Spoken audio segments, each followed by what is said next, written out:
La echaron sin previo aviso, con 5 hijos hambrientos, arrojada al camino, como si ya no fuera humana. El sol ardía, el bebé lloraba sin leche, y entonces escuchó un sonido que no venía del viento, venía desde debajo de la tierra. «Quédense cerca de mí», susurró, mientras caía la noche, y esa construcción abandonada surgía en medio de la nada. Lo que parecía solo un refugio, escondía algo enterrado hacía décadas. Y cuando el suelo respondió en el silencio de la madrugada, entendió que aquel camino no era el final, era el comienzo del peor de los secretos.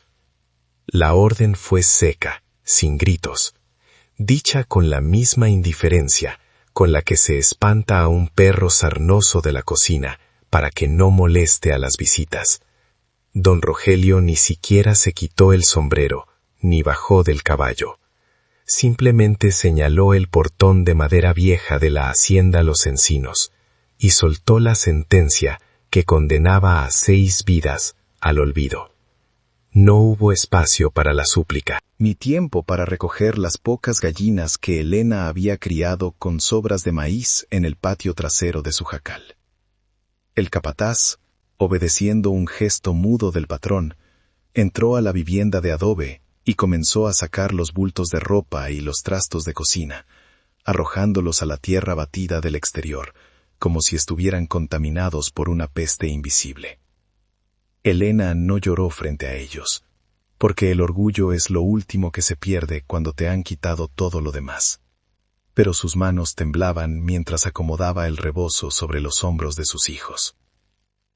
José, el mayor, con apenas 11 años y los ojos ya endurecidos por la vida de campo, intentó levantar la mirada hacia el patrón, buscando una razón, un motivo lógico para tal crueldad, pero solo encontró el desprecio de quien mira a través de las personas como si fueran aire. Su padre, Mateo, había muerto hacía apenas una semana, con el pecho reventado por una coz de caballo en esos mismos corrales, trabajando para ese mismo hombre. La tierra de la tumba aún estaba fresca, sin una cruz digna, y la generosidad de la hacienda se había agotado antes de que las flores silvestres se marchitaran sobre el montículo. Don Rogelio argumentó que necesitaba la casa para un nuevo peón, alguien con brazos fuertes y espalda sana, no para una viuda cargada de bocas inútiles que solo sabían pedir. Esa fue la lógica, la utilidad sobre la humanidad, el rendimiento sobre la sangre derramada. Elena se agachó para cargar a los 2 más pequeños, uno en cada brazo, sintiendo cómo el peso físico era nada comparado con el plomo que se le había instalado en el estómago. María, de 9 años, cargó con el hermano mediano a la espalda, imitando el gesto materno con una torpeza conmovedora, mientras José se echaba al hombro el costal con las pocas pertenencias que les permitieron sacar. Una olla de peltre despostillada, un par de cobijas raídas y unas cuantas tortillas duras envueltas en un trapo. Nadie salió a despedirlos. Los otros peones, hombres y mujeres con los que Elena había compartido desgracias y alegrías, miraban desde las ventanas o detrás de las cercas, bajando la cabeza, avergonzados de su propia cobardía, sabiendo que intervenir significaba correr la misma suerte. El silencio de los conocidos dolía más que los gritos del capataz. Caminaron hacia el portón principal bajo el sol vertical de agosto de 1952, en ese norte de México donde la tierra es roja y el cielo parece un yunque caliente aplastando todo lo que se mueve. El sonido de sus guaraches arrastrándose por la grava era lo único que rompía la quietud de la tarde. Al cruzar el límite de la propiedad, Elena sintió un vértigo físico, una náusea repentina. Durante 12 años, ese pedazo de tierra cercada había sido su mundo entero. No conocía nada más allá de los linderos de los encinos. Salir a la carretera no era solo un destierro geográfico, era ser expulsada de la existencia misma, arrojada a un vacío donde no había ley, ni techo, ni nombre. El portón se cerró a sus espaldas con un golpe metálico y definitivo. El sonido de una vida que se clausura para siempre. La carretera se extendía frente a ellos como una cicatriz polvorienta, cortando el desierto, ondulando por el calor que emanaba del suelo. No había árboles que dieran sombra en las orillas, solo matorrales espinosos y cactus que parecían dedos acusadores señalando al cielo. Elena sabía que el pueblo más cercano, San Isidro, estaba a 2 jornadas de caminata para un hombre a caballo. Lo que para una mujer con 5 niños pequeños significaba una eternidad de polvo y sufrimiento. Pero no había opción de detenerse. Quedarse pegados a la cerca de la hacienda era invitar a los guardias a que soltaran a los perros, o a que hicieran algo peor al caer la noche. Tenían que moverse, poner distancia entre su desgracia y la fuente de ella, aunque cada paso fuera una victoria pírrica contra el agotamiento. Avanzaron durante la primera hora en un silencio absoluto, roto apenas por el llanto intermitente de uno de los bebés, que buscaba el pecho de su madre inútilmente, pues el susto y la mala alimentación habían secado la leche de Elena días atrás. Ella le ofreció un dedo para que lo chupara, engañando al hambre con un consuelo vacío, mientras sus ojos escaneaban el horizonte, buscando una nube, una sombra, cualquier cosa que prometiera alivio. El sol castigaba la piel morena de los niños, quemándoles la nuca y los brazos descubiertos. El sudor se mezclaba con el polvo, creando un barro fino que se les pegaba al cuerpo como una segunda piel, pesada y sucia. Elena sentía que sus piernas eran de trapo, pero mantenía la espalda recta, sabiendo que si ella se doblaba, sus hijos se quebrarían. José caminaba un paso delante de ella, intentando marcar el ritmo, haciéndose el hombre de la familia antes de tiempo. De vez en cuando se volteaba, para asegurarse de que su madre seguía allí, con esa mirada de ansiedad adulta que ningún niño debería tener. María, más atrás, empezaba a arrastrar los pies. El peso del hermano mediano la vencía, y sus pequeños gemidos de esfuerzo eran como agujas clavándose en el corazón de Elena. «Vamos, mi niña, un poco más», le susurraba Elena con la garganta seca. «Allá adelante hay una curva. Seguro después de la curva encontramos algo». Era una mentira piadosa, una de tantas que tendría que decir en las horas siguientes para mantenerlos en movimiento. No había nada después de la curva, solo más carretera, más polvo y más soledad. El paisaje era monótono y cruel, una llanura inmensa salpicada de piedras y huesos de animales blanqueados por el sol. De vez en cuando, un remolino de viento levantaba columnas de polvo que bailaban a lo lejos como espectros. Elena miraba esos remolinos y pensaba en Mateo. Pensaba en lo injusto que era que él descansara en la frescura de la tierra, mientras ellos se cocinaban vivos en la superficie.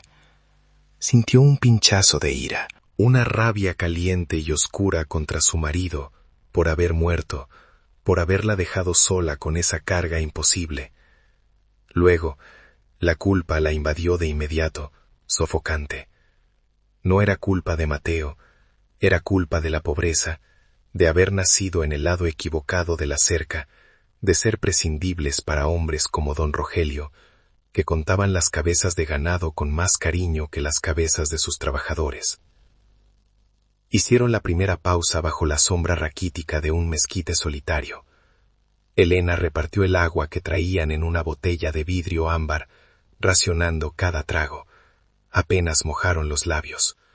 La tortilla dura, seca como una piedra, fue difícil de tragar sin saliva. Los niños comieron en silencio, con esa obediencia triste de los que están acostumbrados a tener poco. Elena no comió. Dijo que no tenía hambre, que le dolía la cabeza, para que María pudiera comer un trozo más. Mientras los veía masticar, Elena notó cómo los zapatos de José estaban a punto de romperse. la suela despegada mostrando los dedos sucios.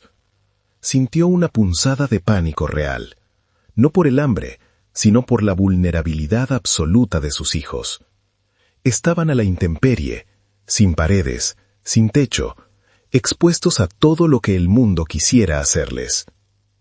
Cuando retomaron la marcha, el sol comenzó a bajar, tiñendo el cielo de un naranja violento, casi sangriento. La temperatura no descendió, pero la luz cambió, volviendo las sombras más largas y amenazantes. Los coyotes empezaron a probar sus gargantas a lo lejos, aullidos secos que erizaban la piel. Elena apretó el paso, sintiendo la urgencia de encontrar un refugio antes de que la oscuridad total los atrapara en medio de la nada.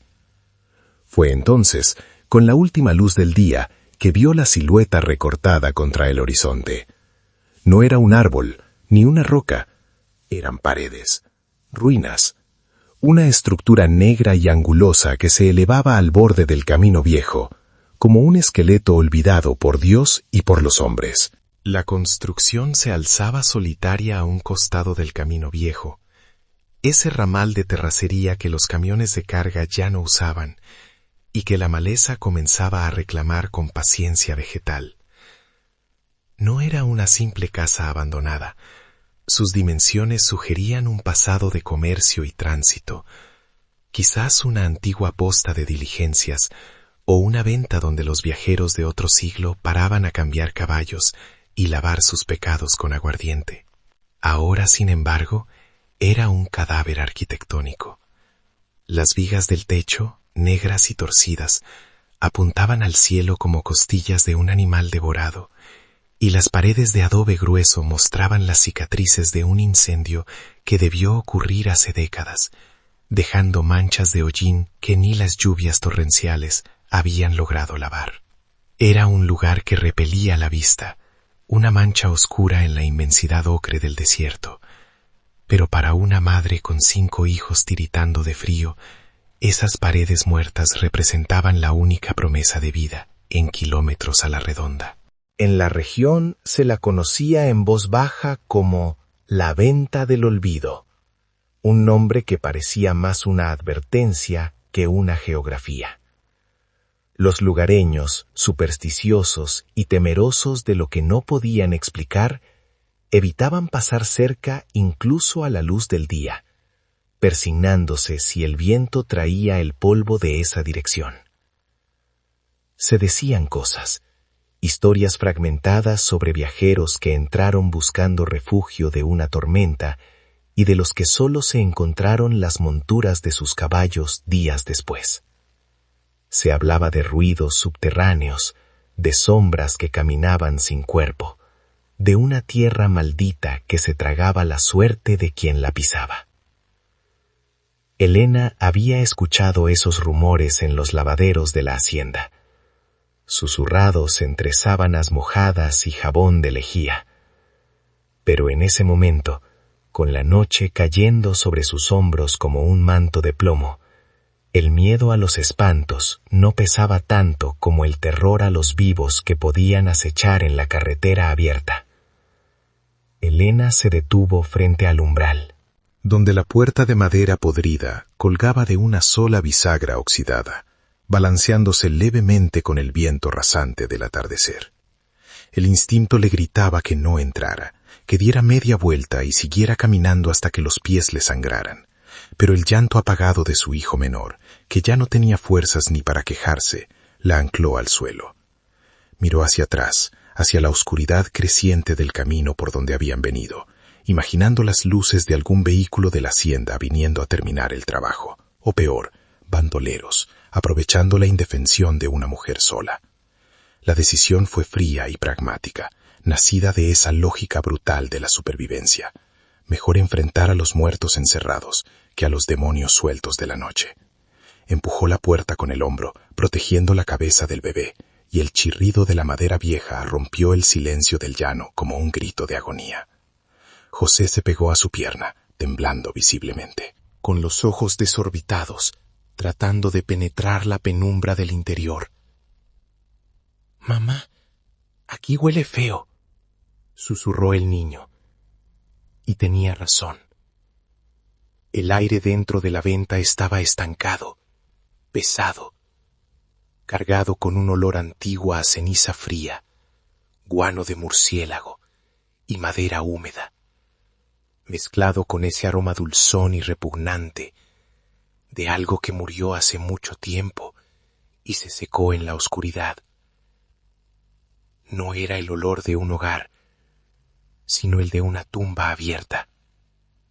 Sin embargo, las 4 paredes cortaban el viento helado que había empezado a soplar desde la sierra, y eso, por ahora, tenía que ser suficiente. No pasa nada, mijo, mintió Elena con voz firme, aunque el corazón le golpeaba las costillas como un pájaro atrapado. Es solo polvo viejo. Vamos a buscar un rincón seco.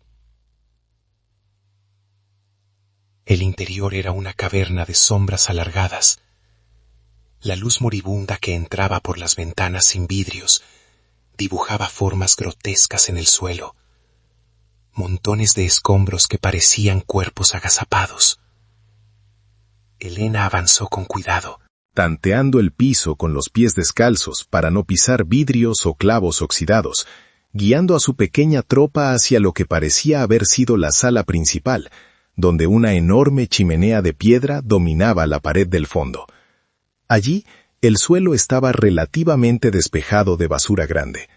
Bajó a los niños con una delicadeza que contrastaba con la crudeza del entorno, acomodándolos sobre unos sacos de yute viejos que encontró tirados en un rincón y que sacudió con fuerza para espantar a las arañas. Ese sería su colchón, su fortaleza y su hogar por esa noche. 1 metro cuadrado de suelo sucio en medio de la nada. Acomodar a la prole fue una maniobra de ingeniería maternal. Puso a los 2 más pequeños en el centro, envueltos en el rebozo y en la única cobija decente que traían, para que conservaran el calor corporal.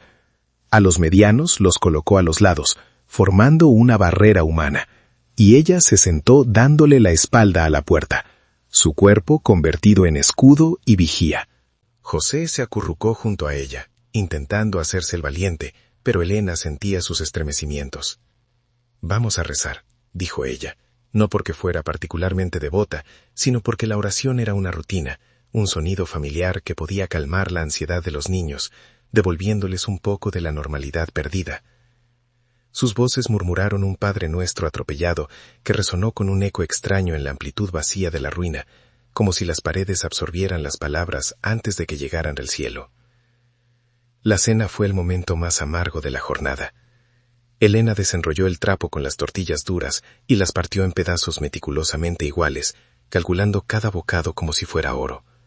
No había agua suficiente para ablandarlas, así que los niños tuvieron que roerlas con paciencia, haciendo crujir el maíz seco en la oscuridad. Elena no tomó su parte.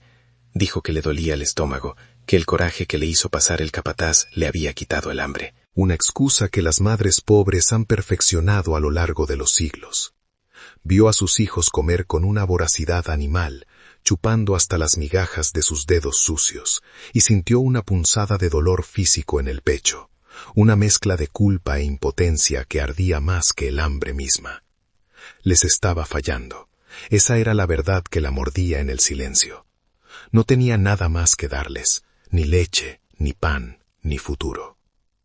La noche cayó por completo, densa y absoluta, borrando los contornos de la habitación y dejándolos sumidos en una negrura tan espesa que parecía líquida. Sin velas ni lámparas, Elena dependía de sus oídos para entender el mundo. Escuchaba la respiración de sus hijos, que poco a poco se iba acompasando en el sueño del agotamiento, un ritmo suave que era su única ancla a la realidad. Afuera, el desierto despertaba con su propia orquesta de amenazas, el aullido lejano y burlón de los coyotes llamándose para la cacería, el ulular de alguna lechuza, el crujido de las ramas secas bajo el paso de animales invisibles. Cada sonido exterior era un recordatorio de lo vulnerables que eran, una familia de presas escondida en la madriguera equivocada.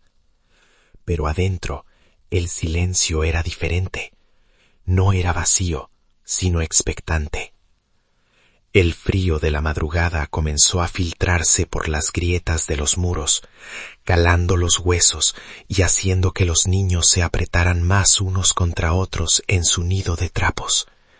Elena los cubrió con su propio cuerpo, extendiendo sus brazos para abarcar tanto como pudiera, tiritando para que ellos no tuvieran que hacerlo. No podía dormir. El sueño la rondaba, pesado y seductor, pero el miedo la mantenía con los ojos abiertos, fijos en el rectángulo grisáceo de la puerta donde se adivinaba la luz de las estrellas. Mantenía una mano sobre la cabeza de María y la otra aferrando una piedra grande y filosa que habíale cogido del suelo, su única arma contra lo que pudiera entrar por esa puerta. La fatiga le jugaba malas pasadas.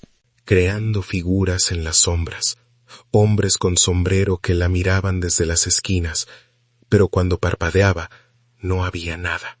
Fue entonces, en esa hora muerta donde la noche es más profunda y el alma está más sola, cuando lo escuchó por primera vez. No venía de afuera, ni del viento, ni de los animales. Venía de abajo.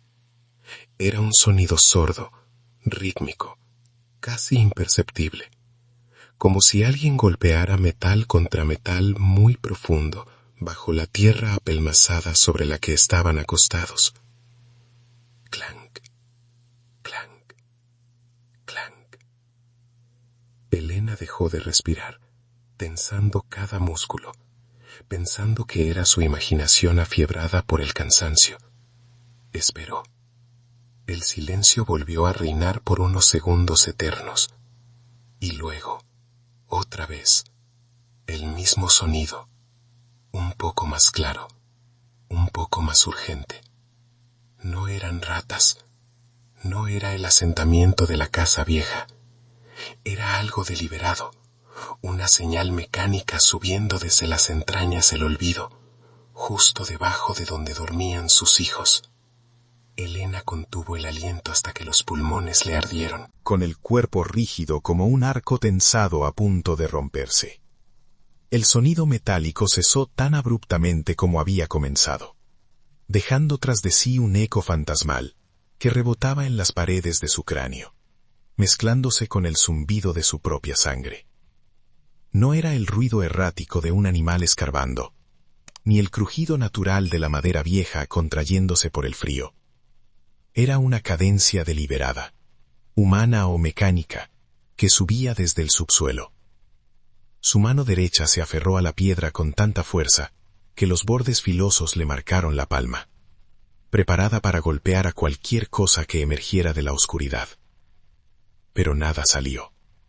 El suelo permaneció inmóvil bajo los cuerpos dormidos de sus hijos, y la venta del olvido volvió a sumirse en ese mutismo hostil que parecía vigilarla.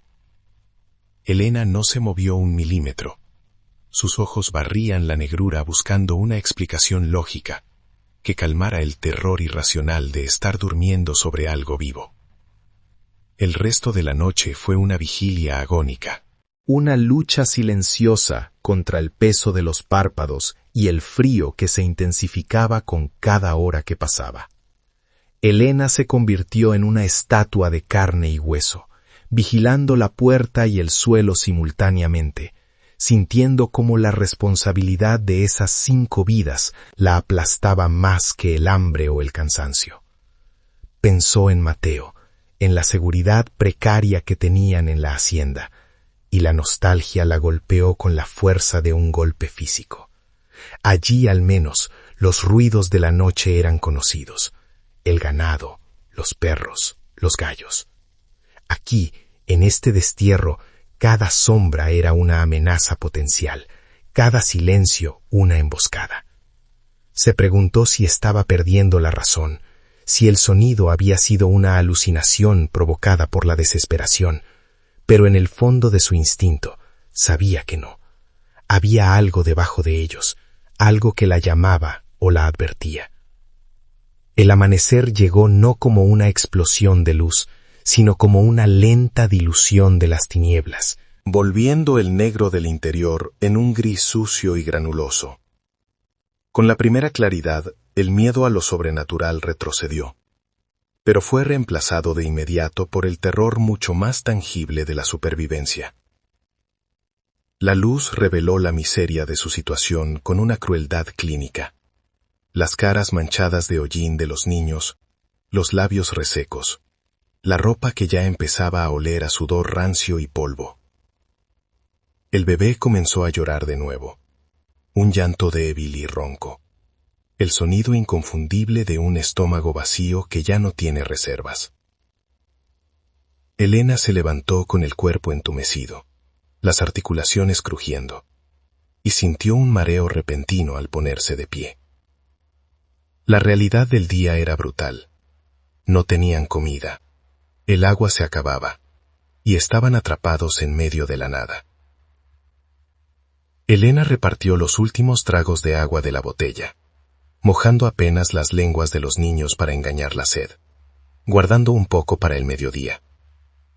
José la miró con esos ojos oscuros que parecían entender demasiado para su edad. Y no preguntó por el desayuno. Esa resignación silenciosa de su hijo mayor le dolió más que si le hubiera gritado. María intentaba distraer a los pequeños jugando con unas piedras, pero sus movimientos eran lentos, sin energía. Elena sabía que no podían quedarse allí mucho tiempo sin morir de inanición, pero tampoco tenían fuerzas para caminar otra jornada entera sin comer algo antes. Estaban en un punto muerto, paralizados por la debilidad. Sin embargo, la memoria del sonido nocturno seguía martillando en su cabeza, una curiosidad que se mezclaba con una extraña esperanza. Decidida a no dejarse vencer por la pasividad, Elena comenzó a inspeccionar el lugar con la luz del día, buscando cualquier cosa que pudiera servir: madera para fuego, algún rincón donde hubiera agua acumulada, o la fuente de aquel ruido misterioso. Se acercó a la chimenea de piedra, el lugar de donde le pareció que provenían los golpes. El suelo allí estaba cubierto de una capa gruesa de tierra y ceniza compactada por los años. A simple vista parecía firme, igual que el resto de la estancia, pero cuando arrastró los pies sobre la superficie, notó una sutil irregularidad. Había una depresión rectangular, apenas visible, donde la tierra parecía haber sido removida y vuelta a colocar, no recientemente, sino hacía mucho tiempo, asentándose de manera diferente al resto del piso natural. Se arrodilló, ignorando el dolor en las rodillas raspadas, y comenzó a barrer la tierra suelta con las manos, levantando una nube de polvo fino que la hizo toser. Sus dedos tropezaron con bordes duros bajo la capa superficial. No era piedra natural. La textura era diferente, más lisa en ciertas partes, y al golpear con los nudillos, el sonido devuelto no fue el golpe seco contra la tierra, sino un eco hueco, profundo, que confirmaba sus sospechas nocturnas. Había un espacio vacío debajo. El corazón le dio un vuelco. Podía ser cualquier cosa: una madriguera de animales, un pozo ciego seco, o quizás, solo quizás, un sótano olvidado, una bodega de cuando este lugar tenía vida y comercio. La necesidad de saber se convirtió en una urgencia física. Buscó a su alrededor algo con que cavar, pues la tierra estaba dura como el cemento en las uniones. Encontró entre los escombros de una esquina un trozo de hierro oxidado, quizás parte de una antigua reja o el herraje de una carreta deshecha. Era pesado y tenía una punta roma, suficiente para romper la costra del suelo. «José, ven aquí», llamó a su hijo sin levantar la voz. El niño se acercó y al ver la determinación febril en los ojos de su madre, no hizo preguntas. Se arrodilló a su lado y comenzó a ayudarla a quitar los escombros más grandes, mientras Elena clavaba el hierro en las ranuras del suelo, haciendo palanca con todas sus fuerzas, gruñendo por el esfuerzo que tensaba los músculos de su espalda y brazos debilitados. El trabajo fue arduo y sucio. El sudor le corría por la frente, mezclándose con la tierra y nublándole la vista, Pero Elena no se detuvo. Sentía que estaba cavando por su vida, que lo que fuera que estuviera allí abajo era la única respuesta que el destino le iba a dar. Con cada palada de tierra que apartaban, la forma se hacía más clara. Tablones de madera gruesa, de esa madera antigua y curada que se vuelve dura como el hueso con el tiempo. Estaban encajados perfectamente en un marco de piedra, ocultos deliberadamente bajo el piso de la sala. No era un hueco accidental, era una entrada secreta, sellada para que nadie la encontrara, protegida por el olvido y el polvo de décadas. Finalmente, lograron despejar la superficie completa de lo que era, sin duda, una trampilla. Tenía una argolla de hierro incrustada en el centro, tan oxidada que parecía fundida con la madera. Elena se limpió las manos en la falda, respirando agitadamente, mirando esa puerta al submundo con una mezcla de temor y fascinación.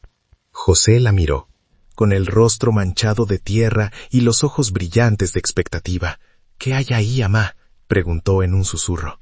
«No sé, mijo», respondió ella, agarrando la argolla con ambas manos, sintiendo el frío del metal morderle la piel. «Pero vamos a averiguarlo». Sabía que podía ser peligroso, que podía haber aire viciado o animales, pero la alternativa era sentarse a esperar la muerte por hambre en la superficie.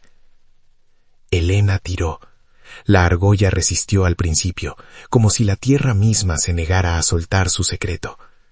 Ella apoyó los pies, tensó las piernas y tiró con un grito ahogado de esfuerzo, poniendo en ese gesto toda la rabia acumulada, contra el capataz, contra la pobreza, contra la mala suerte. La madera crujió, un sonido agónico de fibras rompiéndose después de medio siglo de quietud, y la trampilla cedió unos centímetros, exhalando un aliento de aire frío y húmedo que olía a encierro, a metal viejo y a algo más, algo indefinible que hizo que los vellos de la nuca de Elena se erizaran. Con un último tirón, la puerta se abrió por completo, cayendo hacia atrás con un golpe sordo, revelando un agujero negro y cuadrado que se tragaba la luz de la mañana, invitándolos a descender hacia lo desconocido. La oscuridad que emanaba del agujero no era simplemente ausencia de luz, sino una entidad densa y fría que parecía tener peso propio, acumulada allí abajo durante décadas de silencio absoluto. El olor que golpeó el rostro de Elena fue una mezcla penetrante de tierra seca, metal oxidado y ese aroma inconfundible del tiempo detenido, como el aire que se respira al abrir un libro que nadie ha leído en 50 años.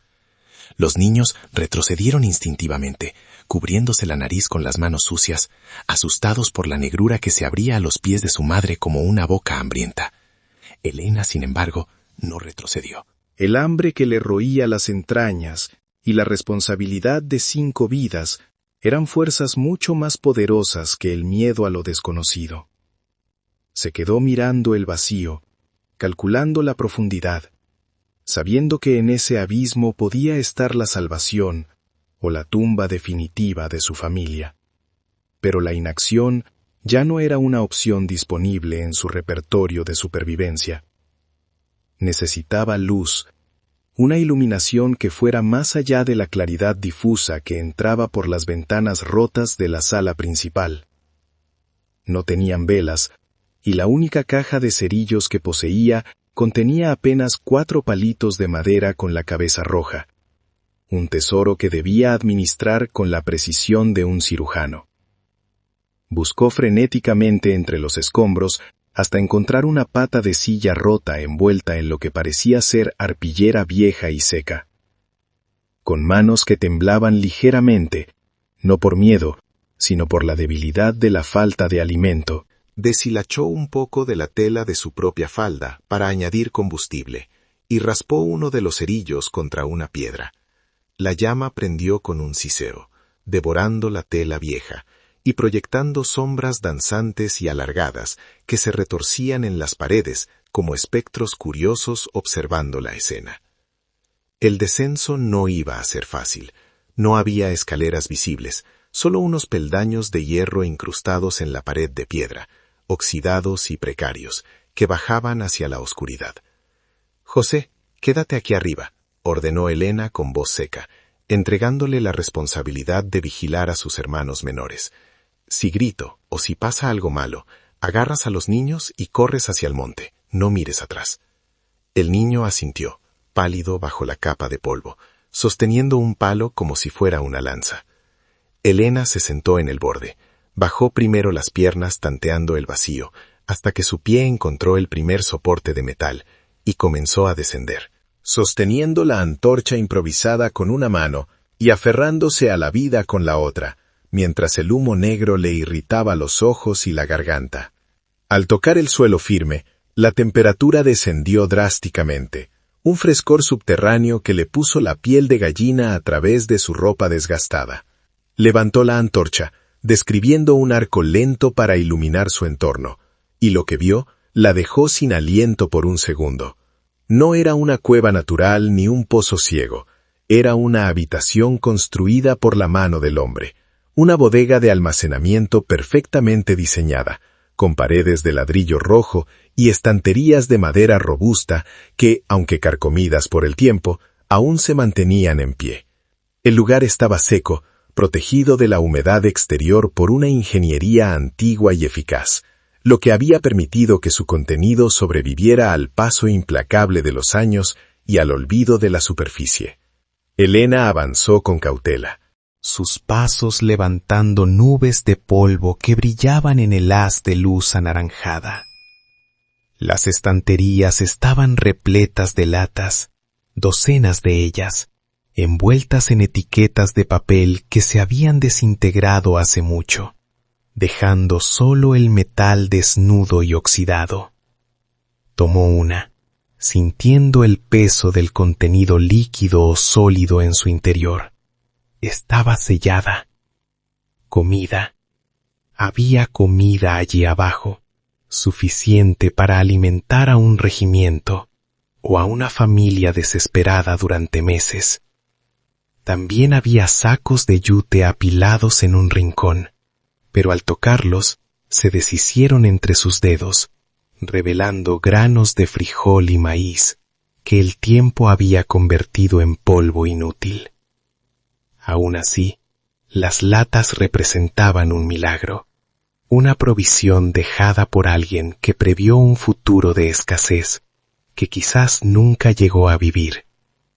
La disposición de los objetos sugería que aquel lugar había sido un escondite, una reserva de emergencia preparada durante tiempos violentos, probablemente durante los años de la Revolución, cuando las haciendas ardían y la gente enterraba lo que tenía para no morir de hambre o para que no se lo robaran los federales o los rebeldes. Había herramientas de labranza, un par de rifles viejos comidos por el óxido, inútiles ya para disparar, y cajas de madera con botellas de vidrio oscuro que olían a vinagre o licor rancio. Elena se movía entre los fantasmas de esa historia ajena, sintiéndose una intrusa en la cápsula del tiempo de otra persona. Pero su pragmatismo de madre borraba cualquier escrúpulo moral sobre tomar lo que no era suyo. La necesidad purificaba el robo. En el fondo de la estancia, lejos de las estanterías de comida, algo brilló bajo la luz vacilante de la antorcha. Un destello metálico que contrastaba con el polvo grisáceo que cubría todo lo demás. Era el origen de aquel sonido nocturno que la había mantenido despierta, o al menos eso quiso creer Elena para darle sentido a su intuición. Quizás una gota de condensación cayendo rítmicamente sobre el metal o una rata grande moviéndose. Se acercó y vio un cofre, no muy grande, de hierro forjado y cuero, colocado sobre una mesa baja de piedra para protegerlo de la humedad del suelo. Estaba envuelto parcialmente en una lona encerada que los roedores habían roído en las esquinas, exponiendo la cerradura de bronce verdoso. El corazón de Elena comenzó a latir con una fuerza dolorosa contra sus cosquillas, una mezcla de esperanza y terror ante lo que pudiera encontrar. Dejó la antorcha apoyada en una grieta de la pared, asegurándose de que no se apagara, y puso ambas manos sobre la tapa fría del cofre. No tenía llave, pero el mecanismo de cierre parecía haber sido forzado o dañado anteriormente, o quizás el óxido había debilitado los pernos internos. Buscó alrededor algo para hacer palanca y encontró un cincel viejo entre las herramientas. Lo introdujo en la ranura, apretó los dientes y empujó con todo el peso de su cuerpo, ignorando el dolor en sus manos lastimadas, sintiendo cómo el metal gemía y protestaba bajo la presión. Con un chasquido seco que resonó como un disparo en el espacio confinado, la cerradura cedió. Elena levantó la tapa pesada, conteniendo la respiración, esperando encontrar quizás ropa vieja, o nada, o polvo. Pero el brillo que la saludó no fue de polvo. Eran monedas. No una montaña de oro de fantasía, sino pilas ordenadas de pesos de plata, grandes y pesados. Centenarios de épocas pasadas, y monedas con el águila imperial que ya no circulaban, pero que valían su peso en metal puro. Y debajo de la plata, protegidos por un doble fondo de madera de cedro que repelía a los insectos, había papeles. Documentos doblados, atados con cintas que se deshacían al tacto. Papeles gruesos con sellos de lacre rojo que parecían ojos de sangre mirándolas desde el pasado. Elena tomó uno de los documentos con dedos temblorosos, acercándolo a la luz de la antorcha para descifrar la letra cursiva y elegante, llena de florituras que ya nadie usaba. Apenas sabía leer. Había aprendido lo básico en la escuela rural antes de que la sacaran para trabajar, pero había nombres que conocía. Y allí, en el encabezado de la escritura principal, vio un apellido que le heló la sangre más que el frío del sótano: Montalvo. Y más abajo, la descripción de tierras que conocía de memoria, linderos, ríos y cerros que delimitaban el mundo donde había vivido y sufrido. No eran solo papeles viejos, eran la historia secreta de la tierra que la había expulsado, la verdad enterrada bajo los pies de quien se creía dueño del mundo. Elena sostuvo el papel amarillento cerca de la llama agonizante de la antorcha, forzando la vista para desentrañar el significado de aquellas palabras legales que parecían escritas en otro idioma. No entendía de leyes ni de decretos, pero la vida en el campo le había enseñado a reconocer las marcas de propiedad, y lo que tenía entre las manos era inconfundiblemente un título primordial. Un documento que databa de antes de la Revolución. El nombre Montalvo aparecía citado, no como propietario original, sino en una cláusula lateral, como arrendatario de tierras menores.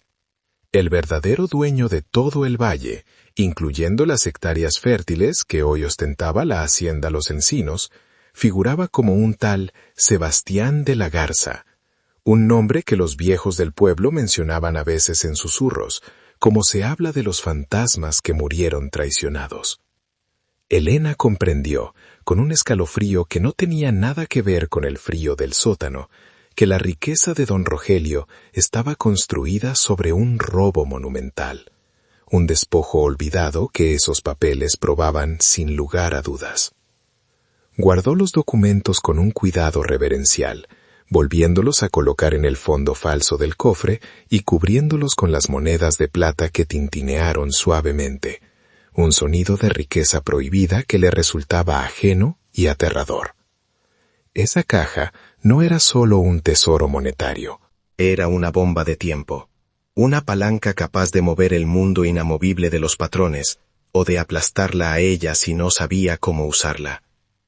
Cerró la tapa de golpe, sintiendo la urgencia de salir de aquel agujero antes de que la tierra decidiera reclamar su secreto de nuevo. No podía sacar todo a la vez. El cofre pesaba demasiado para sus fuerzas mermadas, y subirlo por los peldaños oxidados requería una energía que apenas tenía. Decidió priorizar la supervivencia inmediata.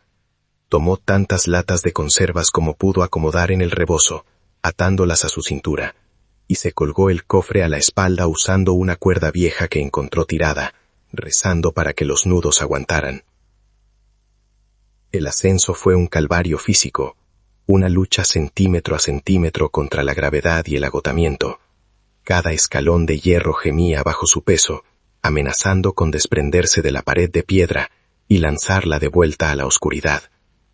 Elena apretaba los dientes, ignorando el dolor agudo en sus hombros y la falta de aire, impulsada únicamente por la imagen de sus hijos esperando arriba. La antorcha se había apagado a mitad de camino, dejándola en una penumbra grisácea, guiada solo por el recuadro de luz que venía de la superficie. Cuando finalmente su mano tocó el borde de madera de la trampilla y logró impulsarse hacia el suelo de la sala, se dejó caer de rodillas, jadeando, cubierta de sudor frío y polvo de siglos, sintiendo que había regresado de un viaje al infierno, cargada con los frutos prohibidos de la esperanza. José estaba allí, montando guardia con su palo, y al ver emerger a su madre con el rostro tiznado y esa carga extraña a la espalda, sus ojos se llenaron de alivio. «Ayúdame, mijo», jadeó Elena, y entre los dos arrastraron el cofre lejos del agujero, cerrando la trampilla y volviendo a cubrirla meticulosamente con tierra y escombros, borrando cualquier huella de su profanación. Nadie debía saber que ese lugar existía. Ese era ahora su secreto,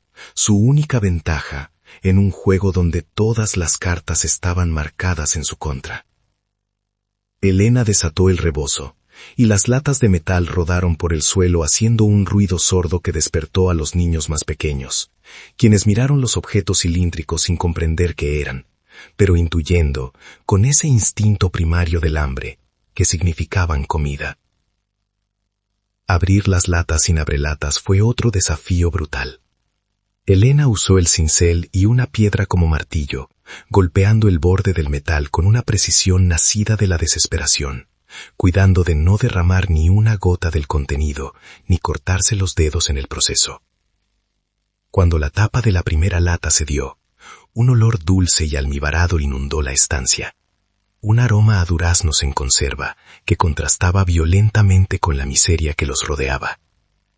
No había cucharas ni platos, así que comieron con los dedos, sacando las mitades de fruta brillante y llevándoselas a la boca con una voracidad que Elena tuvo que frenar suavemente para que no se enfermaran. «Despacio, mis niños, despacio», les decía, mientras ella misma chupaba el almíbar de sus dedos, sintiendo cómo el azúcar revivía sus sentidos entumecidos, una inyección de vida que le aclaraba la mente y le devolvía las fuerzas. Mientras los niños terminaban de comer, lamiendo el interior de las latas hasta dejarlas limpias como espejos, Elena se dedicó a examinar su posición. Tenían comida para unos días, tenían un techo precario y tenían el cofre, pero seguían estando en medio de la nada, vulnerables. Sabía que no podía quedarse allí indefinidamente. Tarde o temprano alguien pasaría, o el dueño de la tierra, si es que no era el mismo Rogelio, vendría a reclamar las ruinas. Necesitaba un plan. Miró los papeles nuevamente, ahora con la luz del día, confirmando sus sospechas. Los documentos daban al portador derechos sobre la antigua posta y las tierras adyacentes, tierras que colindaban con la hacienda y que, según los mapas dibujados a mano, incluían el acceso al agua del arroyo que Rogelio había cercado ilegalmente años atrás. Escondió el cofre en un hueco de la chimenea, cubriéndolo con piedras sueltas y ceniza vieja, asegurándose de que pareciera un derrumbe natural. No se atrevía a dejarlo a la vista, ni siquiera mientras dormían. La desconfianza se había convertido en su segunda piel. Acomodó a los niños para que descansaran la siesta, con el estómago lleno por primera vez en días, y se sentó cerca de la entrada, vigilando la carretera a través de las rendijas de la madera podrida. El desierto afuera brillaba con un calor blanco y silencioso. Las cigarras zumbaban en los mezquites, y por un momento Elena se permitió cerrar los ojos, vencida por la pesadez de la digestión y el estrés acumulado. Fue un error. El sueño la atrapó traicioneramente, arrastrándola a una negrura sin sueños, de la que despertaría de la peor manera posible. El sonido no fue sutil esta vez. No fue un golpe metálico subterráneo, ni un susurro. Fue el estruendo inconfundible de cascos de caballo golpeando la tierra dura, acompañado de voces masculinas, fuertes y arrogantes, que rompieron la paz de la tarde como un cristal estrellado. Elena abrió los ojos de golpe, el corazón desbocado, y antes de que pudiera ponerse de pie, escuchó el relincho de un animal justo al otro lado de la puerta. Se había quedado dormida. Había bajado la guardia.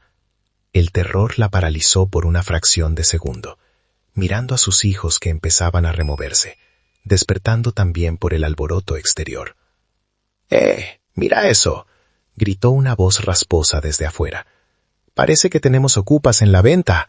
Veo humo o algo se movió ahí dentro». Elena gateó rápidamente hacia los niños, haciéndoles señas frenéticas para que guardaran silencio. Empujándolos hacia la esquina más oscura de la habitación, lejos de la puerta. Reconoció la voz. Era uno de los capataces de confianza de don Rogelio, un hombre llamado Anselmo, que disfrutaba usando el látigo con los caballos y con la gente por igual. Si Anselmo estaba allí, Rogelio no andaría lejos. Probablemente estaban de cacería o revisando los linderos, y la mala suerte, esa compañera fiel de Elena, los había traído directo a su escondite. Buscó con la mirada algo para defenderse, pero solo tenía el cincel y el hierro oxidado. No eran armas contra hombres a caballo y armados con rifles. Su única defensa, pensó con una claridad repentina y fría, estaba escondida en la chimenea. La puerta de la venta del olvido, que Elena había intentado asegurar con cuerdas, no resistió la patada desde el exterior. La madera podrida estalló hacia adentro, dejando entrar un torrente de luz cegadora y polvo. Una silueta alta y ancha se recortó contra el sol de la tarde, bloqueando la salida, con un fuete golpeando rítmicamente contra su pierna cubierta de cuero. Detrás de él, otros dos hombres reían. Elena se puso de pie, interponiéndose entre la figura y sus hijos, temblando no de miedo, sino de una furia protectora que le quemaba las venas. Cuando sus ojos se acostumbraron al contraluz, vio el rostro que más odiaba en el mundo. Don Rogelio la miraba con una mezcla de sorpresa y esa diversión cruel que tienen los gatos cuando acorralan a un ratón que creían muerto. «Vaya, vaya», dijo el hacendado, entrando a la ruina con paso de dueño, sus espuelas tintineando en el suelo de piedra. Se quitó el sombrero para secarse el sudor de la frente, sin dejar de mirar a Elena con una sonrisa torcida. «No te dije que te largaras de mis tierras, mujer. Parece que eres dura de oído o te gusta buscar problemas». Rogelio paseó la mirada por la miseria de la habitación, deteniéndose en las latas vacías de conservas tiradas en el suelo. Su expresión cambió de burla a sospecha. «¿De dónde sacaste eso? ¿Has estado robando en mis almacenes antes de irte?» Dio un paso hacia ella, levantando el fuete, y los niños gritaron. En ese instante, Elena supo que no había súplica que valía. La piedad no existía en el vocabulario de ese hombre. Solo el poder entendía al poder. Y ella, por primera vez en su vida, tenía algo con que golpear de vuelta. Elena no retrocedió ante el fuete alzado, aunque cada nervio de su cuerpo le gritaba que se cubriera la cara y pidiera perdón por un crimen que no había cometido. En ese instante, algo se rompió dentro de ella, o quizás se fraguó, endureciéndose como el barro en el horno. Ya no era la viuda desamparada que había salido de la hacienda con la cabeza gacha. Era una madre acorralada en una madriguera prestada, y la mera presencia de sus hijos a sus espaldas transformó su miedo en una frialdad calculadora que nunca supo que poseía. Sin apartar la vista de los ojos inyectados en sangre de don Rogelio, dio un paso lateral. Interponiéndose entre los hombres y la chimenea donde yacía su secreto, calculando la distancia que la separaba de las brasas aún tibias que había usado para cocinar las latas. «No he robado nada que fuera suyo», dijo con una voz que le salió rasposa pero firme, «porque lo que estaba aquí olvidado no tenía dueño hasta que nosotros llegamos». Anselmo, el capataz, soltó una carcajada seca y escupió al suelo, avanzando con la intención clara de apartarla a empujones para registrar el lugar. «Cállate la boca, india ladrona», gruñó, extendiendo una mano callosa para agarrarla del brazo. Los niños rompieron en un llanto agudo, aterrorizados por la violencia inminente, pero Elena fue más rápida. Aprovechando la confianza arrogante del hombre, se agachó bruscamente, esquivando el agarre, y metió las manos en el hueco de la chimenea, ignorando el hollín y las piedras sueltas. Sus dedos se cerraron alrededor del legajo de documentos que había separado del cofre, sintiendo la textura quebradiza del papel antiguo. No sacó el cofre entero, no había tiempo, pero sacó lo que importaba: la prueba, la historia, la condena. Se giró hacia ellos, sosteniendo los papeles en alto con una mano, y con la otra tomó un trozo de madera que aún humeaba en el suelo, avivando la punta roja con un soplo desesperado. «¡Atrás!», gritó Elena, y la urgencia en su voz hizo que hasta don Rogelio detuviera su avance. Acercó la brasa encendida a los bordes deshilachados de los documentos centenarios, tan cerca que el papel comenzó a curvarse por el calor. «Un paso más y quemo esto. Y usted sabe muy bien qué es lo que tengo en la mano, patrón, porque lleva el mismo sello que cuelga en el despacho de su casa grande». El hacendado entrecerró los ojos, tratando de enfocar en la penumbra de la sala, y cuando reconoció el escudo del acre rojo y la caligrafía inconfundible de los títulos antiguos, su rostro perdió el color rubicundo de la ira para tornarse de una palidez cerosa. El fuete bajó lentamente a su costado, como si de repente le pesara una tonelada. El silencio que siguió fue absoluto, solo roto por el chisporroteo de la madera en la mano de Elena y la respiración agitada de Anselmo, que miraba a su jefe sin entender por qué se había detenido la ejecución. Don Rogelio conocía esos papeles. Eran la leyenda negra de su familia, el fantasma que su padre había mencionado en el lecho de muerte entre delirios de fiebre y culpa. Se suponía que habían desaparecido, quemados o perdidos durante el caos de la Revolución, cuando los límites de las propiedades se reescribieron con pólvora y sangre.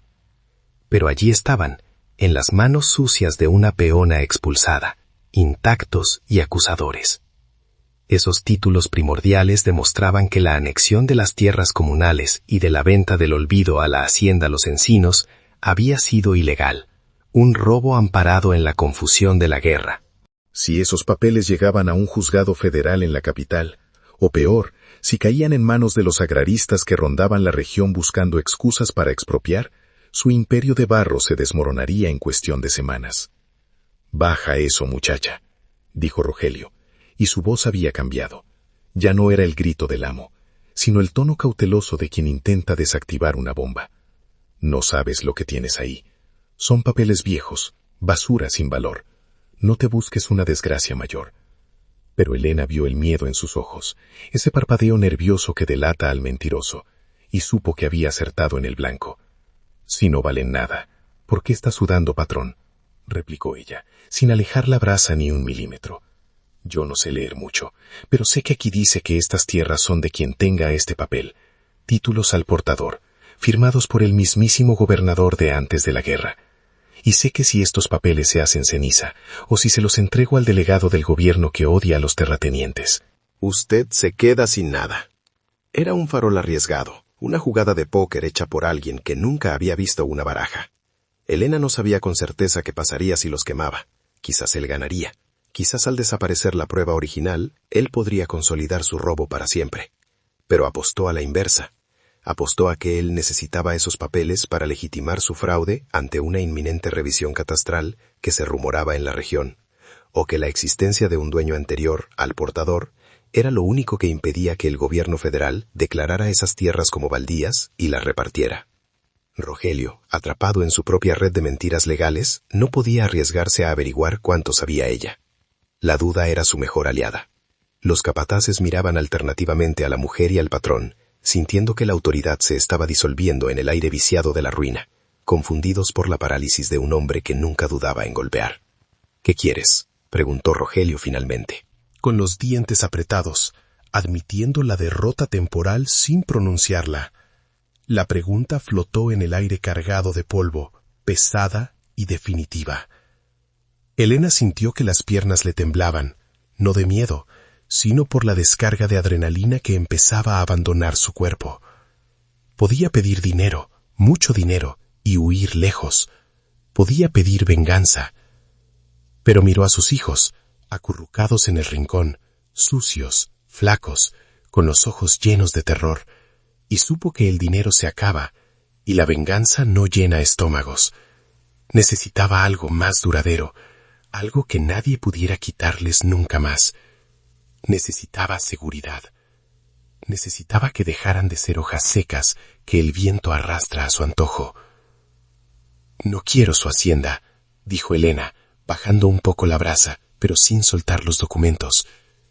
«No quiero vivir con miedo a que me mande matar por la espalda para recuperar esto.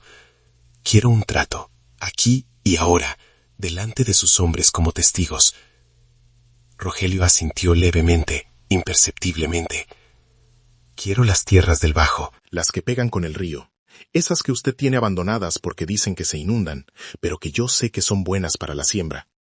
Quiero 10 vacas paridas, materiales para levantar una casa decente, no un jacal.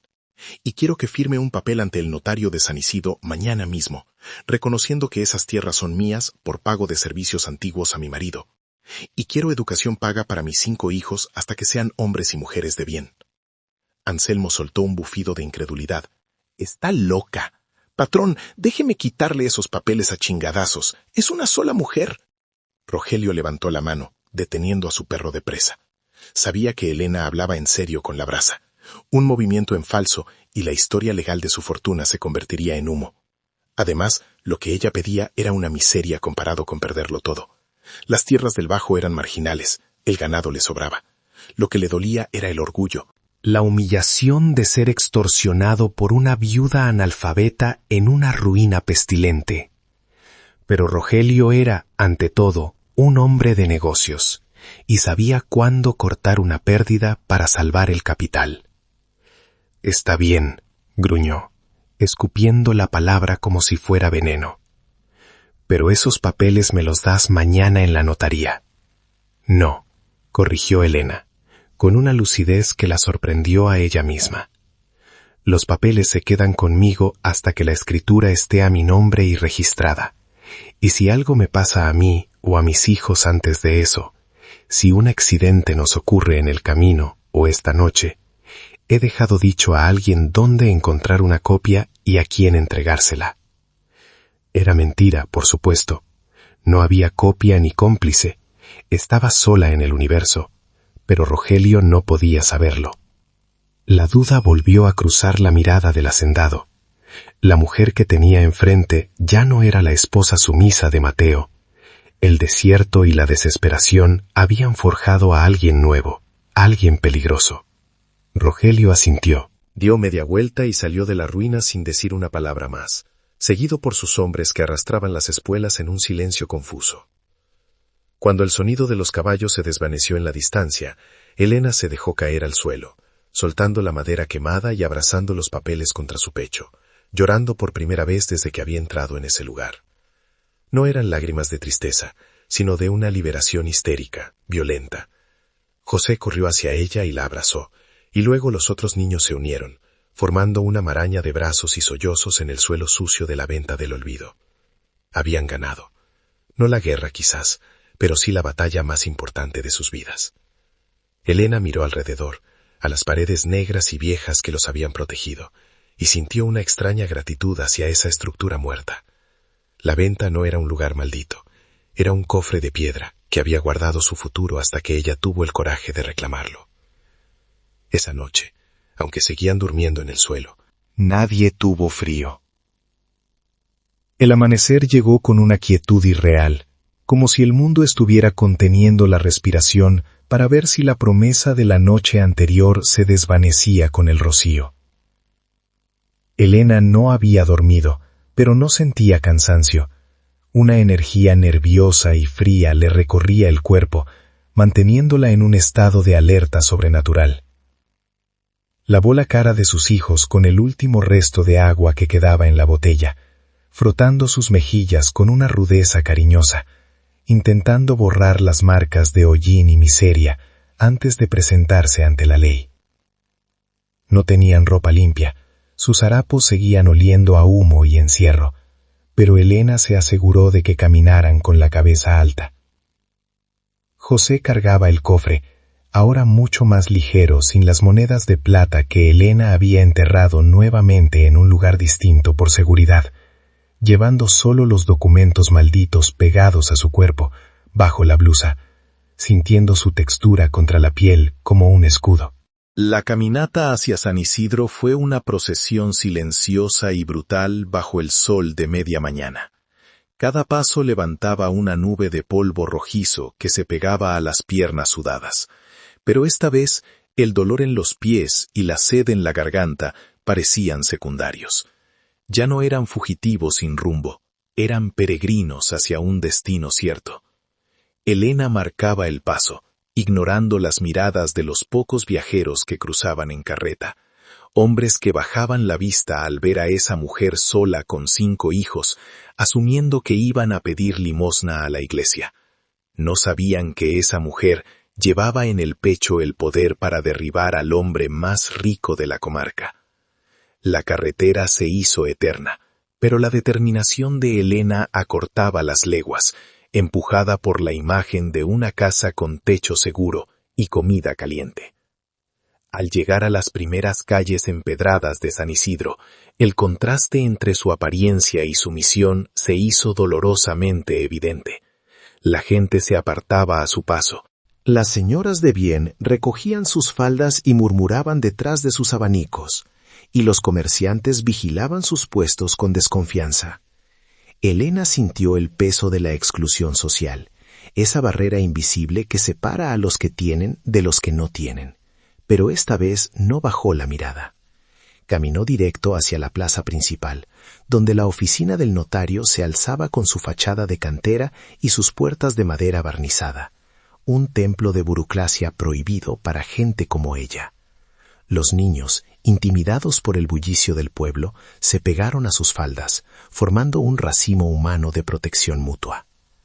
La oficina del licenciado Altamirano olía a cera, tinta rancia y papel viejo, un aroma que siempre había intimidado a los campesinos, diseñado para recordarles su ignorancia. El escribiente, un hombrecillo con manguitos negros, intentó detenerlos en la entrada, arrugando la nariz ante el olor a humo de la familia. «Aquí no se da caridad, señora», dijo con desdén, señalando la puerta.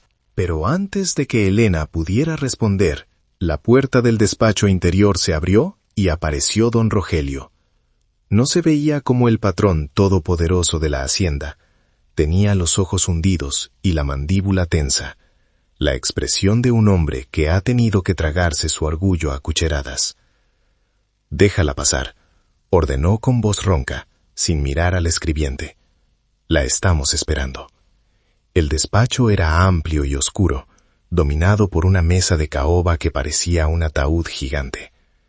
El notario, un hombre obeso y calvo que sudaba profusamente, a pesar del ventilador de techo que giraba perezosamente, los miró con una mezcla de curiosidad y repulsión, claramente incómodo por la presencia de esos niños sucios en su santuario. Don Rogelio ya estaba sentado, tamborileando los dedos sobre la madera pulida. No hubo saludos. Elena se quedó de pie, rechazando la silla que nadie le ofreció, manteniendo a sus hijos detrás de ella. «Aquí están los papeles de la sesión», dijo Rogelio, empujando un documento legal hacia el borde de la mesa. «Las 30 hectáreas del Bajo del Río, con acceso al agua, y los materiales de construcción. Todo como pediste». El notario carraspeó, ajustándose los lentes. «Es una transacción inusual, don Rogelio.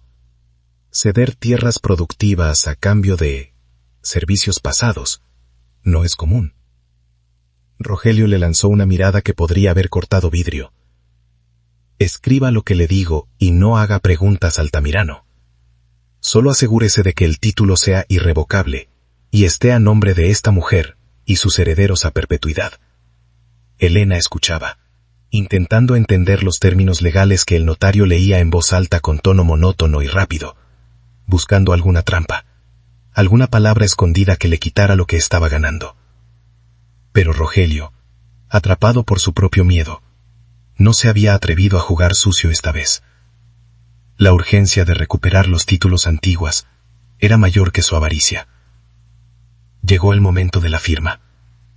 Elena se acercó a la mesa, sintiendo cómo todas las miradas convergían en su mano derecha. No sabía escribir su nombre completo con fluidez. Sus dedos estaban acostumbrados al azadón y al metate, no a la pluma fina.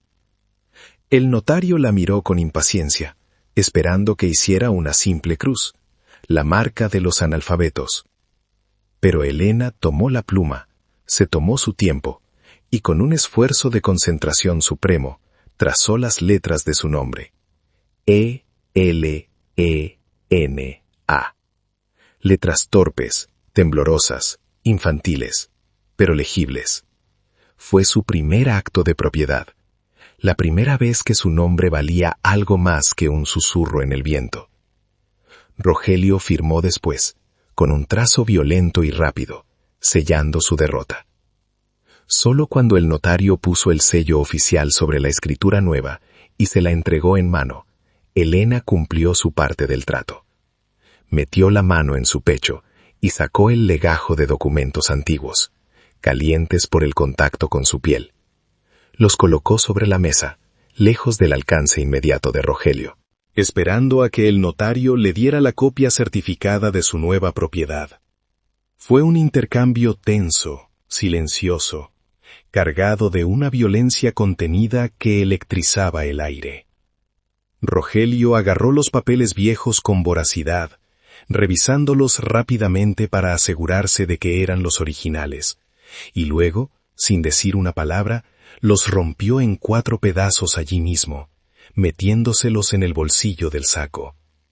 La historia secreta de la hacienda volvía a la oscuridad, pero el futuro de Elena acababa de salir a la luz. Salir de la notaría fue como despertar de un sueño febril.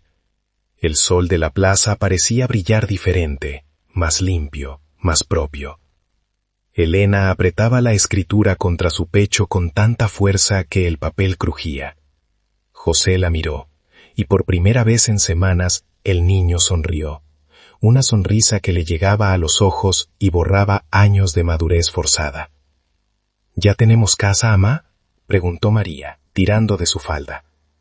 Todavía no, mi niña, respondió Elena, sintiendo las lágrimas agolparse en sus ojos, pero esta vez de alivio puro. Pero tenemos la tierra, y nadie, nunca más, nos va a poder echar de ahí. Fueron al almacén general con un vale que Rogelio había firmado como parte del trato para los materiales y la comida inicial. El dueño del almacén, que días antes ni siquiera les hubiera dado los buenos días, los atendió con una cortesía sospechosa al ver la firma del patrón. Cargaron una carreta alquilada con sacos de maíz, frijol, herramientas nuevas y madera. Elena compró zapatos para todos, zapatos de cuero resistente que protegerían esos pies pequeños de las espinas y las piedras. Esa tarde, mientras la carreta avanzaba hacia las tierras del Bajo, dejando atrás el pueblo y la venta del olvido, Elena miró el paisaje con otros ojos. Ya no era un desierto hostil que quería matarlos, era un lienzo en blanco. Las tierras del Bajo eran salvajes, cubiertas de maleza y olvidadas porque se inundaban en las grandes lluvias. Pero Elena sabía que la tierra de río es la más fértil si se sabe trabajar. Al llegar, vio el predio, una extensión de matorrales verdes y tierra negra junto al cauce del río seco. No había casa, solo campo abierto y cielo infinito. Pero para Elena, aquello era el palacio más hermoso de la tierra. Bajó de la carreta, tomó un puñado de tierra húmeda y la besó. El trabajo real apenas comenzaba. La primera noche en las tierras del Bajo no tuvo paredes ni techo, pero tuvo la calidad distinta de la propiedad. Elena y sus hijos durmieron bajo el carromato alquilado, cubiertos por las lonas de los materiales de construcción, escuchando el canto de los grillos con una tranquilidad nueva. Esos grillos cantaban en su tierra. No había capataz que pudiera venir a despertarlos, ni renta que pagar al final del mes.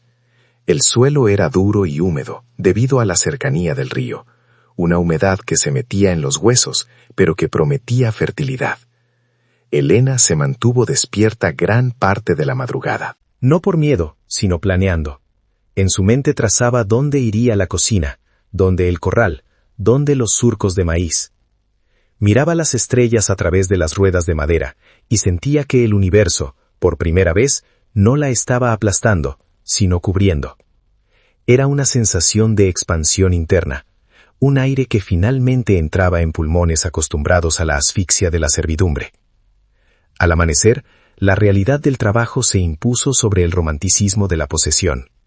El terreno era un matorral cerrado, una maraña de huizaches espinosos, mezquites y hierba mala que había crecido salvaje durante años de abandono. Don Rogelio le había dado esas tierras porque las consideraba un pantano inútil, difícil de limpiar y propenso a inundarse. Elena tomó el machete nuevo, su mango de madera todavía suave y sin las marcas del uso, y dio el primer golpe contra un arbusto seco. Fue el inicio de una guerra física contra la naturaleza. Sus manos, ya curtidas, empezaron a llenarse de nuevas ampollas. Y el sol del mediodía caía sobre su espalda doblada sin piedad. No estaba sola en la batalla. José, con un machete más pequeño, y los otros niños arrancando raíces con las manos, formaban un ejército de 6 contra la selva. Avanzaban metro a metro, ganando terreno al monte con sudor y terquedad. El acceso al agua, que Rogelio despreciaba, resultó ser la bendición oculta que Elena había intuido. Mientras en la hacienda los pozos bajaban de nivel y el ganado sufría por la sequía estacional, en el bajo la tierra mantenía una frescura oscura a pocos centímetros de la superficie. Elena enseñó a los niños a cavar acequias simples, desviando pequeños hilos del cauce principal para mojar la zona donde planeaban la primera siembra. No necesitaban bombas ni molinos de viento costosos. La gravedad y la paciencia hacían el trabajo. Mientras sus manos se hundían en el lodo negro, rico en materia orgánica de antiguas crecidas, Elena comprendió por qué los antiguos dueños, los de los papeles quemados, habían valorado tanto este lugar. No era tierra de descarte, era el riñón fértil del valle, despreciado solo por la arrogancia de quienes prefieren la comodidad de lo plano a la riqueza de lo difícil. La construcción de la casa fue una obra de ingeniería instintiva, levantada con la memoria de las construcciones de sus abuelos. No usaron la madera comprada para todo. Elena sabía que la madera se pudre rápido en la humedad del bajo. En su lugar hicieron adobes, pisando el barro del río mezclado con paja seca, una danza rítmica y sucia que los niños disfrutaron como un juego. Levantaron los muros lentamente, dejando que el sol cociera cada hilera antes de poner la siguiente. No era una mansión, era un cuarto grande y sólido, orientado para que el viento cruzara y refrescara las tardes, con un techo alto de lámina y vigas que resonaba cuando los pájaros se posaban. Cada ladrillo de barro puesto era una declaración de permanencia, un «aquí me quedo», escrito con tierra y agua. Los vecinos de las parcelas lejanas y los viajeros del camino real miraban desde la distancia con una mezcla de burla y curiosidad. Veían a la viuda loca y a sus hijos llenos de lodo trabajando de sol a sol en el pantano de Rogelio, y apostaban en las cantinas cuánto durarían antes de que el río se los llevara o el hambre los hiciera volver a pedir trabajo en la hacienda. Nadie se acercó a ayudar. El estigma de haber desafiado al patrón y la incredulidad ante su éxito los mantenía aislados. Elena sentía esas miradas en la nuca cuando iba al pueblo a comprar sal o manteca, pero ya no le importaban. La soledad que antes había sido su condena en la venta del olvido, ahora era su fortaleza. No debía favores, no tenía que bajar la cabeza ante nadie. Su dignidad se construía en silencio, lejos de los juicios ajenos. La prueba de fuego llegó 2 meses después, con las primeras lluvias torrenciales de septiembre. El cielo se cerró en un gris plomizo y el agua cayó como una cortina sólida durante 3 días seguidos. El río, normalmente un hilo tranquilo, comenzó a rugir y a crecer, lamiendo los bordes de los campos recién limpiados. Los niños tenían miedo, recordando las historias de inundaciones que arrasaban todo. Pero Elena no entró en pánico. Había observado el terreno. Había construido la casa en la única elevación natural del predio, una pequeña loma que Rogelio había ignorado. Y las acequias que habían cavado no solo servían para regar, sino para drenar. El agua subió, sí, cubriendo la parte baja de los potreros, pero la casa se mantuvo seca, una isla de seguridad en medio del diluvio marrón, demostrando que conocer la tierra vale más que poseerla desde lejos. Cuando las aguas bajaron, dejaron atrás no destrucción, sino un regalo, una capa de limo nuevo, fertilizante puro traído desde la sierra. Donde los vecinos veían desastre y barro, Elena vio la oportunidad. Plantaron maíz. Frijol y calabaza en la tierra aún blanda, las semillas hundiéndose en el suelo nutrido con una facilidad que parecía mágica. Sin embargo, la espera fue dura. Los suministros comprados con el vale de Rogelio se agotaban. Volvieron los días de racionar, de comer tortillas con sal y quelitas recolectados del campo. El hambre rondaba de nuevo, pero era un hambre diferente, esperanzada. No era el hambre de la miseria sin fin, sino el ayuno del agricultor que espera la cosecha. Elena miraba a sus hijos más delgados, pero también más fuertes, con los músculos tensos por el trabajo y la piel bronceada por el sol de su propia libertad. Hubo momentos de debilidad, por supuesto, noches en las que Elena se miraba las manos, deformadas por el trabajo, las uñas rotas y la piel áspera como corteza de árbol, y se preguntaba si había condenado a sus hijos a una vida de bestias de carga. Se preguntaba si la educación prometida por Rogelio llegaría alguna vez, o si tendría que ir a pelear de nuevo. Pero entonces veía a José enseñando a leer a María con un libro viejo a la luz de una vela, o al pequeño jugando a construir presas en el barro, y la duda se disipaba. No estaba criando peones, estaba criando dueños. Estaba rompiendo la rueda generacional de servir a otros para sobrevivir. Ese dolor en la espalda al final del día era el precio de la autonomía, y ella lo pagaba gustosa. El milagro verde ocurrió una mañana de octubre. Elena salió al amanecer y vio que la tierra negra estaba punteada de verde esmeralda. El maíz había brotado, filas y filas de pequeñas lanzas vegetales apuntando al cielo, fuertes y vigorosas. Gritó a los niños para que salieran a ver. Fue una fiesta sin música, una celebración de miradas y sonrisas. Aquellas plantas eran la prueba física de su victoria. No eran solo comida, eran dinero, eran futuro, eran la bofetada final en la cara de todos los que apostaron en su contra.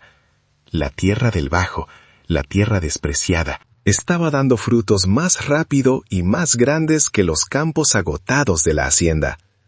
La naturaleza, que no entiende de títulos nobiliarios ni de apellidos, había reconocido el amor de las manos que la trabajaban.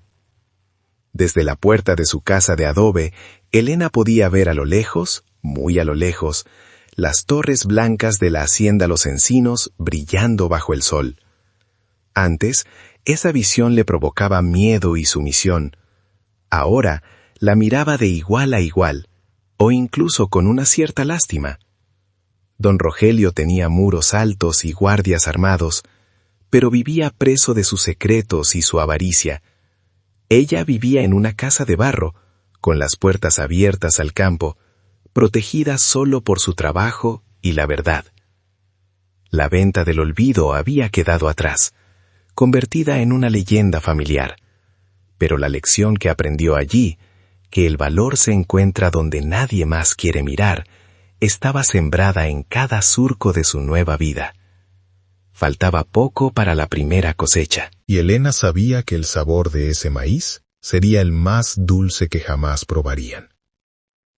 La cosecha llegó con el peso dorado de la realidad, no como un regalo mágico, sino como el pago brutal y honesto a meses de espaldas dobladas y manos sangrantes.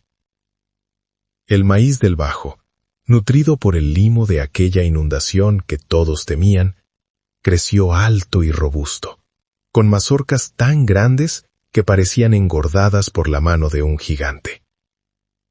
Elena y sus hijos pasaron días enteros en el campo, bajo un sol que ya no se sentía como un castigo, sino como un compañero de trabajo, arrancando el fruto de la vara con movimientos secos y precisos.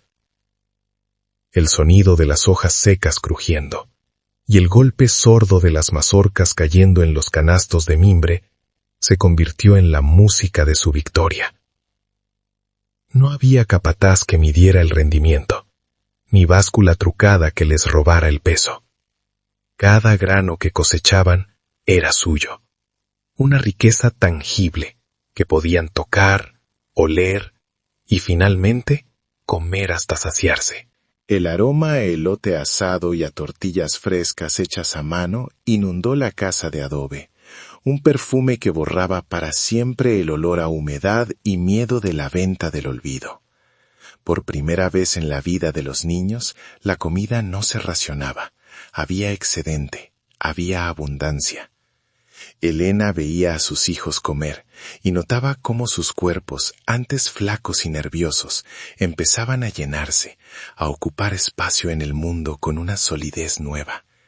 La piel de sus rostros brillaba, y la risa, que antes era un bien escaso y cauteloso, ahora estallaba libre en el patio mientras desgranaban las mazorcas para secarlas al sol. Esa seguridad alimentaria transformó la psicología de la familia. El miedo constante a la muerte por inanición desapareció, dejando espacio para pensamientos más elevados, para planes, para sueños que iban más allá de sobrevivir al día siguiente. Cuando los costales de yute estuvieron llenos y cocidos, Elena alquiló nuevamente la carreta, pero esta vez no fue para huir, sino para conquistar. Cargaron el maíz sobrante, el frijol y las calabazas, y emprendieron el camino hacia el mercado de San Isidro. La entrada al pueblo fue diferente. No iban con la cabeza gacha ni con ropas de mendigos. Iban sentados sobre el fruto de su trabajo, con la dignidad recta de quien trae algo valioso a la mesa.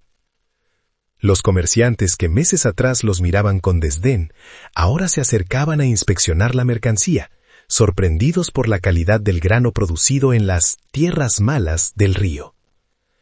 El dinero cambió de manos, billetes y monedas que no eran limosna, sino intercambio justo.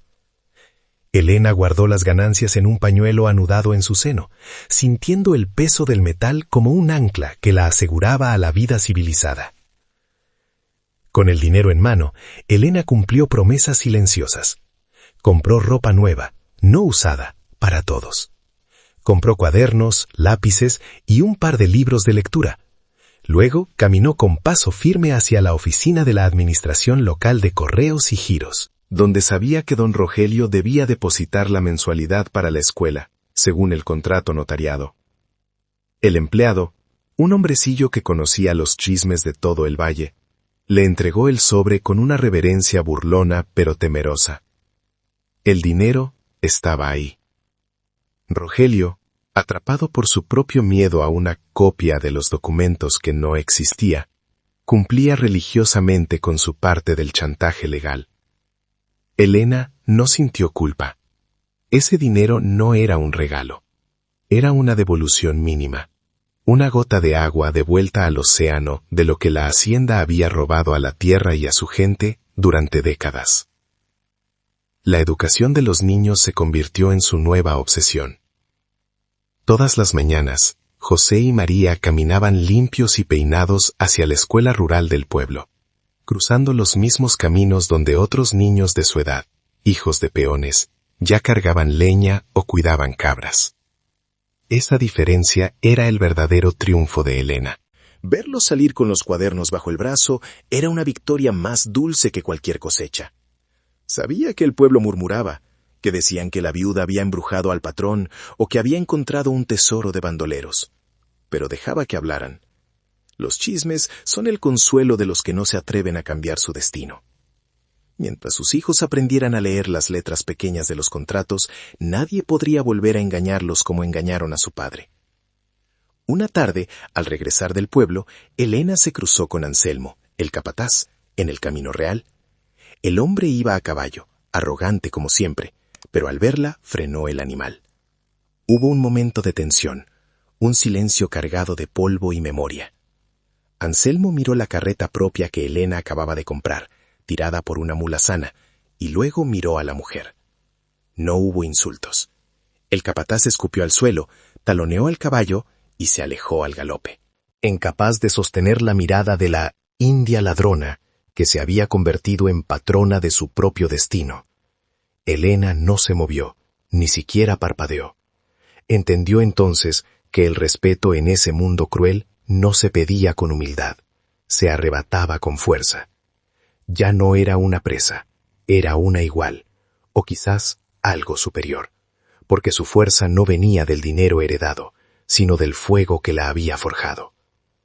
Con el paso de los meses, la granja del Bajo creció.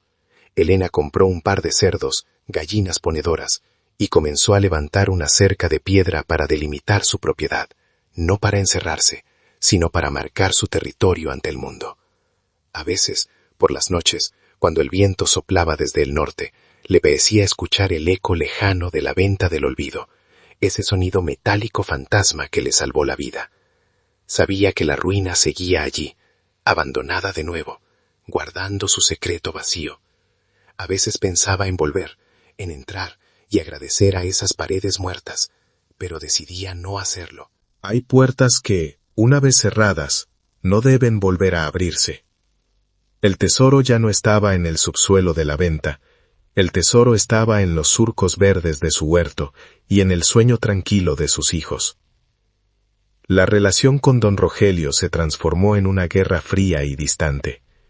Se veían en el pueblo, en la misa de los domingos a la que Elena empezó a asistir con la frente en alto, y él desviaba la mirada, un hombre poderoso reducido por el secreto compartido con una campesina. Se rumoreaba que la hacienda Los Encinos no iba bien, que la sequía había golpeado los pastos altos y que el ganado moría de sed, mientras las tierras bajas de Elena, alimentadas por la humedad del río, florecían insolentes. La justicia divina, pensaba Elena, no es un rayo que cae del cielo, es la paciencia de la tierra que equilibra las balanzas a su propio ritmo. Ella no deseaba su mal, simplemente se ocupaba de su propio bien. Y eso parecía ser el mayor castigo para el hacendado, verla prosperar donde él había pronosticado muerte. José, que ya estiraba el cuerpo hacia la adolescencia, comenzó a entender la magnitud de lo que su madre había hecho. Ya no preguntaba por el pasado, pero trabajaba la tierra con una devoción seria, estudiando por las tardes y arando por las mañanas. Una noche, sentado junto al fuego, le dijo: «Mamá, cuando sea grande voy a ser abogado, para que nadie tenga que quemar papeles para que le den lo suyo». Elena le acarició el pelo, áspero y negro como el de su padre, y sintió un nudo en la garganta. La semilla de la conciencia había germinado. No solo había salvado sus cuerpos del hambre, había salvado sus mentes de la servidumbre. Ese era el legado verdadero, la herencia invisible que ningún notario podía registrar, pero que nadie podía robar. El ciclo de las estaciones completó su vuelta. Llegó de nuevo agosto, el mes cruel en que habían sido expulsados. Pero el sol de agosto ya no quemaba con malicia, maduraba la segunda cosecha. Elena se sentó en el porche de su casa terminada, mirando el atardecer tiñir de rojo sus campos.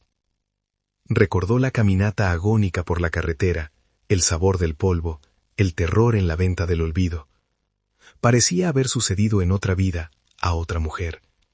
Sin embargo, al mirarse las manos, vio las mismas cicatrices, el mismo mapa de dolor y esfuerzo. No había olvidado. La memoria era su guardiana. Respiró hondo el aire limpio de su propiedad, un aire que olía a tierra mojada y a libertad, y supo que el camino había terminado. Ya no tenían que ir a ninguna parte. Habían llegado. Pasaron 20 años, y el tiempo, ese escultor lento pero implacable, se encargó de poner cada cosa en su lugar definitivo. Los árboles que Elena y sus hijos plantaron en los linderos del Bajo se convirtieron en gigantes de sombra generosa, y la casa de adobe original fue rodeada por nuevas construcciones. Habitaciones para las familias de los hijos que se casaron y decidieron quedarse a trabajar la tierra que los salvó. El pantano que don Rogelia despreció era ahora el vergel más productivo de la región, famoso por sus hortalizas y su ganado de carne prieta. Elena, con el cabello completamente blanco recogido en un chongo severo y el caminar pausado de quien carga muchas lunas en la espalda, seguía siendo el corazón latente de aquella pequeña comunidad. Ya no empuñaba el azadón, sus manos deformadas por la artritis no se lo permitían, pero su mirada seguía teniendo el mismo filo que detuvo a un hacendado armado una tarde de agosto. José cumplió su promesa. Regresó de la capital del estado con un título de abogado bajo el brazo y una determinación de hierro. No volvió para enriquecerse pleiteando por lindes ajenos, sino para defender a los ejidatarios y a los pequeños propietarios que, como su madre, enfrentaban la voracidad de los latifundistas. Instaló su despacho en una de las habitaciones de la granja, y ver a los campesinos hacer fila en el porche, con los sombreros en la mano, esperando consejo, llenaba a Elena de un orgullo silencioso y profundo. La ley, que antes era un arma usada solo para golpear a los pobres, ahora estaba del lado de la mesa donde se partía el pan. José nunca olvidó que su carrera se pagó con el miedo de un tirano y con el sudor de una madre que se negó a morir. La hacienda Los Encinos, por el contrario, fue marchitándose al ritmo de su dueño.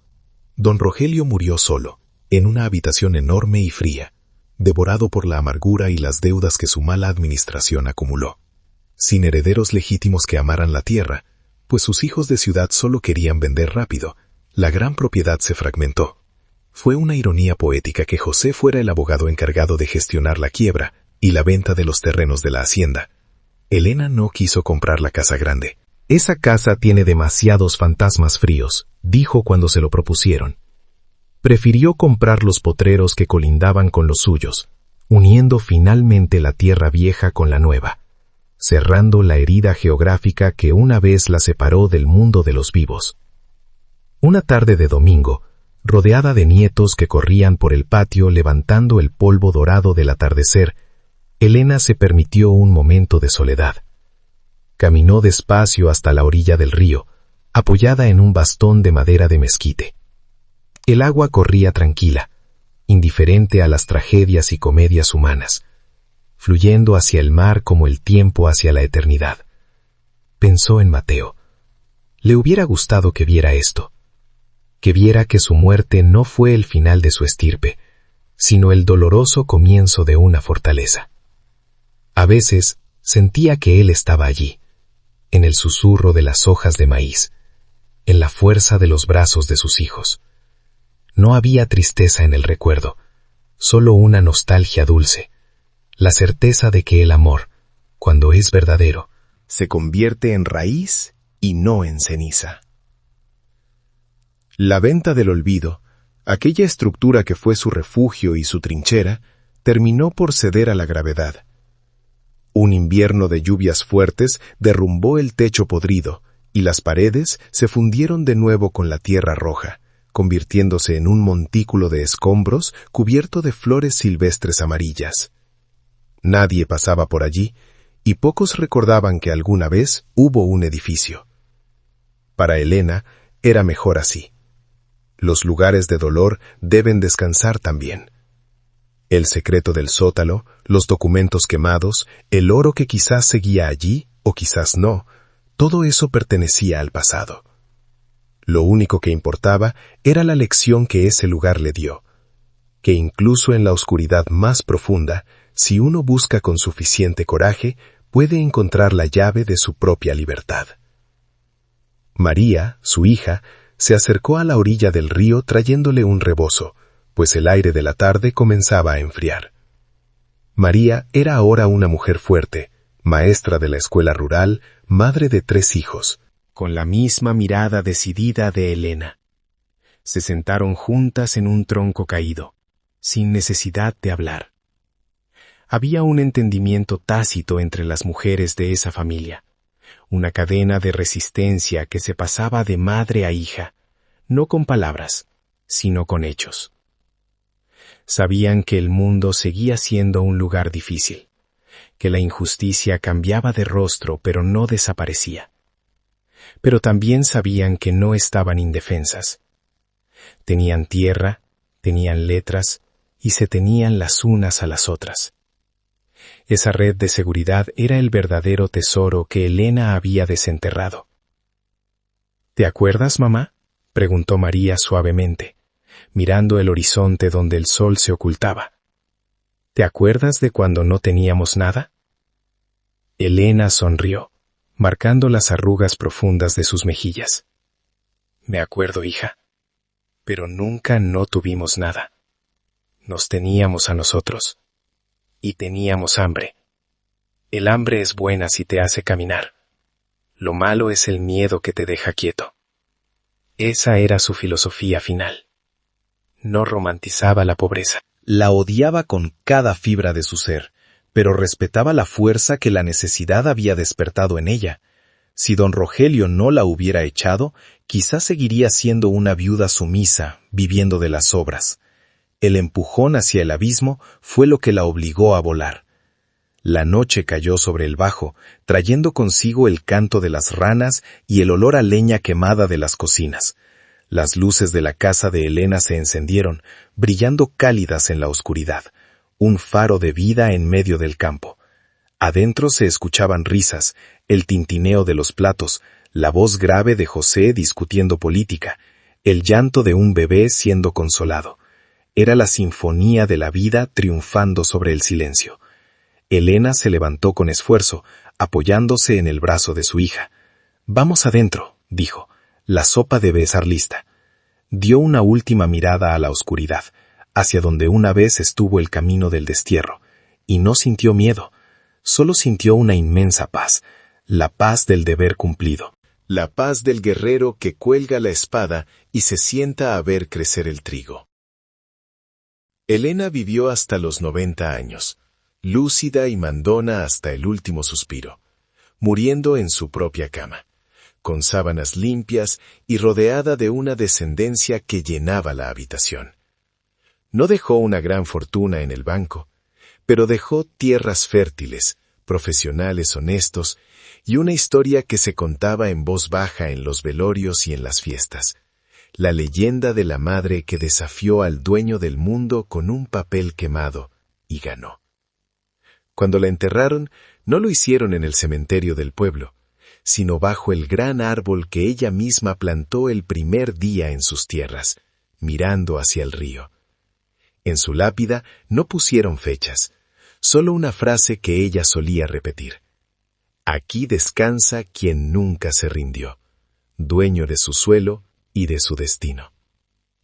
Y así, la historia de Elena nos recuerda que la dignidad humana es un hueso duro de roer, que resiste golpes, hambre y desprecio, y que a veces, solo a veces, la justicia no espera al cielo para manifestarse, sino que se construye aquí abajo, con manos sucias y corazón caliente. Nos enseña que cuando te cierran una puerta en la cara, es tu obligación derribar la pared o encontrar la ventana que nadie vio. Porque al final, no somos lo que nos pasa, somos lo que hacemos con lo que nos pasa. Elena transformó su expulsión en un imperio de dignidad. Ella encontró luz en la cueva más oscura. ¿Y tú? ¿Has visto una injusticia así donde vives? Cuéntanos en los comentarios.